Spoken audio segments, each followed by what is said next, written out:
நீங்க ரொம்ப எமோஷனலா இருக்கிறதா ஃபீல் பண்றீங்களா? நீங்க எமோஷன்ஸ கண்ட்ரோல் பண்றதுக்கு பதிலா எமோஷன்ஸ் உங்கள கண்ட்ரோல் பண்றதா நீங்க ஃபீல் பண்றீங்களா?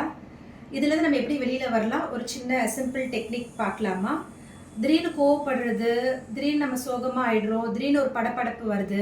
இதெல்லாமே எமோஷன்ஸ் தான். இதெல்லாம் எதுக்கு வருது அப்படின்றது நீங்க கவனிக்க ஆரம்பிங்க. இது வரும்போது நம்ம ஹெல்ப்லெஸ்ஸா ஃபீல் பண்ணுவோம். கில்ட்டி கான்ஷியஸ் குற்ற உணர்ச்சியில கஷ்டப்படுற மாதிரி இருக்கும். Just pass. எமோஷன்ஸ்ன்றது உங்களுடைய எனிமீஸ் கிடையாது. அதை எதிரியா பார்க்க வேண்டாம்.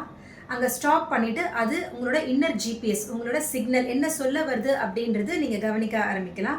எந்த ஒரு எமோஷனுமே இன்னைக்கு நேத்து ஏற்பட்டதில்லை. நம்மளோட பாஸ்ட் எக்ஸ்பீரியன்சஸ் அண்ட் பாஸ்ட் பழைய காயங்கள், பாஸ்ட் ஊன்ஸ்லேருந்து வர்றது தான் எல்லா எமோஷன்ஸுமே. ஸோ அங்கேருந்து நீங்கள் வெளியே வந்து ஒரு விழிப்பு நிலைக்கு வந்துட்டீங்க, ஒரு அவேர்னஸ் ஸ்டேட்டுக்கு வந்துட்டீங்கனாலே பாதி நீங்கள் ஜெயிச்சிட்டீங்கன்ட்டு அர்த்தம். Awareness turns emotions into wisdom. நம்ம அடுத்த வீடியோவில் ஸ்டெப் பை ஸ்டெப்பாக அடுத்த டெக்னிக் பார்க்கலாம், எப்படி நம்ம எமோஷன்ஸ்க்கு மாஸ்டர் ஆகிறது, மாஸ்டர் அவர் எமோஷன்ஸ்.